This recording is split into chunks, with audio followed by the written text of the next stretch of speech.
Chidi woke up with the familiar feeling of unfamiliarity. It was Tuesday, and today he looked in the small cracked mirror hanging on the wall of the room in the Ochanja market area where he'd found a place to sleep last night. The face staring back was not his own. It was older, with lines around the eyes that spoke of many years and many worries. He knew the routine. This wasn't a dream. This was just Tuesday. It had started a few months ago, suddenly. One morning, Chidi, who was a young man of 23, had woken up looking like an old market trader in his 60s. The next day, he was a young woman working at a hair salon near Opiweka. Then a child, a policeman, a tailor. Every single day, a new body. He had no control over it. He just woke up as someone else. He always knew he was still Chidi inside, with his own memories and feelings, but the outside was constantly changing. Living in Onitsha made it both easier and harder. It was a busy, crowded city, where people often didn't pay too much attention to strangers. He could blend in, learn the basics of the new body's life for the day, and try to get by without causing too much suspicion. But it was also hard because he longed for connection, for someone to know the real him, the Chidi who was trapped in this endless parade of different lives. He had learned a few rules. The change always happened when he slept deeply. He never woke up in the same body twice in a row. And no matter who he was on the outside, his own memories and personality stayed the same. He still loved jollof rice and high life music. He still remembered his childhood growing up with his family before this started. One Saturday, Chidi woke up as a young man about his age, maybe a little taller. He was selling phone accessories at a store near Main Market. That day, a young woman with a bright smile and kind eyes came to his store. Her name was Ifunanya, but everyone called her Ify. She was looking for a new phone charger. Chidi, inside this new body, found himself drawn to her warmth and easy laughter. They talked for a while, not just about phone chargers, but about the busy markets, the hot weather, and the funny things they'd seen that day. For the rest of that day, even though he wasn't truly the young man behind the store, Chidi enjoyed Ify's company. There was a lightness he hadn't felt in a long time. He even managed to make her laugh when he clumsily tried to demonstrate a new Bluetooth speaker. The next day, Chidi woke up as a middle-aged woman selling akara by the roadside. He knew he couldn't just go and find Ify in this body. It would be too strange, too confusing, but he couldn't stop thinking about her smile. Over the next few weeks, by some strange twist of fate, Chidi found himself back in a young man's body a couple of times. Not the same one as the phone accessory seller, but young and able to move easily. Each time, he found his way back to the market and looked for Ify's store, which sold beautiful Ankara fabrics. They would talk again, and each time, Chidi felt a stronger connection with her. He learned she was kind, hardworking, and a great sense of humor. But the secret weighed heavily on him. How could he ever have a real relationship with someone when he was a different person every single day? The thoughts filled him with sadness.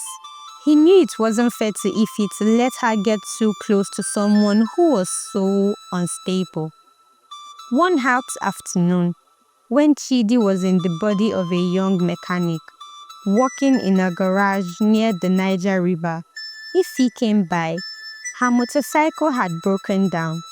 Chidi, who knew nothing about fixing motorcycles, had to pretend he did.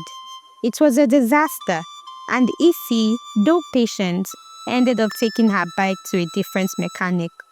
That evening, feeling foolish and even more burdened by his secret, Chidi decided he had to tell Ify the truth, or at least try to.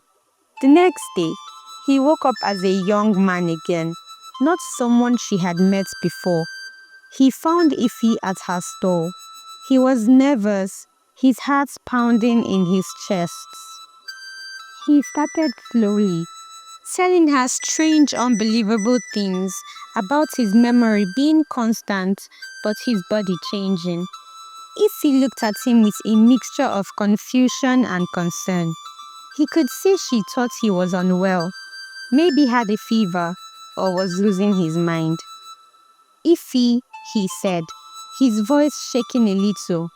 It sounds crazy, I know, but yesterday I was the mechanic who couldn't fix your bike. The Saturday before that, I was the phone seller you bought the charger from. Ify stared at him, her brow furrowed. What are you talking about? That mechanic was much older than you. Chidi knew he had to show her.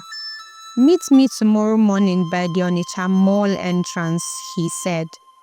Just trust me. It was a huge risk.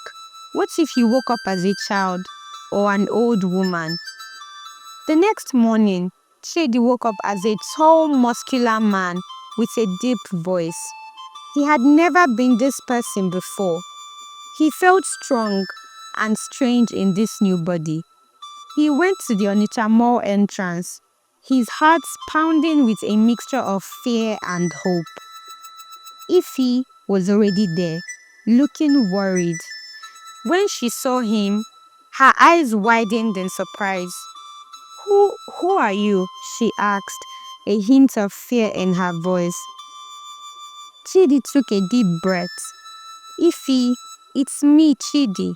She looked at him, searching his eyes. Chidi, but you look completely different. I know, he said, his voice deeper than he was used to. This is what happens to me. Every day I wake up in a different body. Ify stared at him, her mouth slightly open. She looked around, as if expecting someone to jump out and say it was a joke. But no one did. The busy morning crowd of Onitsha flowed around them, oblivious to the impossible conversation happening between them.